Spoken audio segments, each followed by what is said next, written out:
Le Huawei Ascend Y300 est un smartphone d'entrée de gamme tournant sous Android 4.1.1. Doté d'un écran 4 pouces de résolution 800 par 480 pixels, il pèse 130 grammes. Son design est très basique et un peu lourd avec ses 1,12 cm d'épaisseur. A l'intérieur, on retrouve un processeur Qualcomm double cœur cadencé à 1 GHz, 512 MO de mémoire vive et 4 Go d'espace de stockage. Il dispose d'un capteur arrière 8 mégapixels et d'une webcam 5 mégapixels. La connectique apparente est assez limitée puisqu'on distingue uniquement un port micro USB et une prise audio format jack. En retirant la coque arrière, on découvre cependant le rangement pour carte SIM ainsi qu'un lecteur de carte mémoire. L'écran offre une luminosité assez moyenne et des couleurs peu contrastées.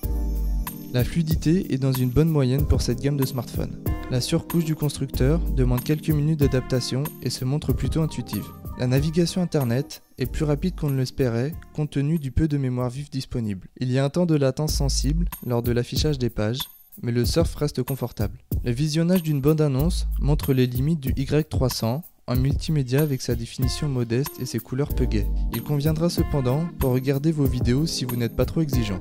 Le rendu audio est un peu criard, comme souvent sur les smartphones de cette catégorie. Sans atteindre le niveau des smartphones moyens ou haut de gamme, l'Y300 se débrouille plutôt bien en basse luminosité, même si on déplore un manque de piqué et de définition. Comme on pouvait s'en douter, au vu de sa configuration, le Huawei Ascend Y300 n'est pas armé pour le jeu 3D et obtient un modeste score de 24,1 images par seconde en mode High Performance sur le test Epic Citadel. Le smartphone Huawei Ascend Y300 est un smartphone qui propose des fonctions basiques. Pas particulièrement doué en multimédia, peu adapté aux jeux vidéo, il offre toutefois à un tarif très abordable une navigation internet très correcte, une fonction photo satisfaisante et une bonne autonomie d'environ 10 heures en communication. Il conviendra pour un usage peu intensif ou en tant que premier mobile.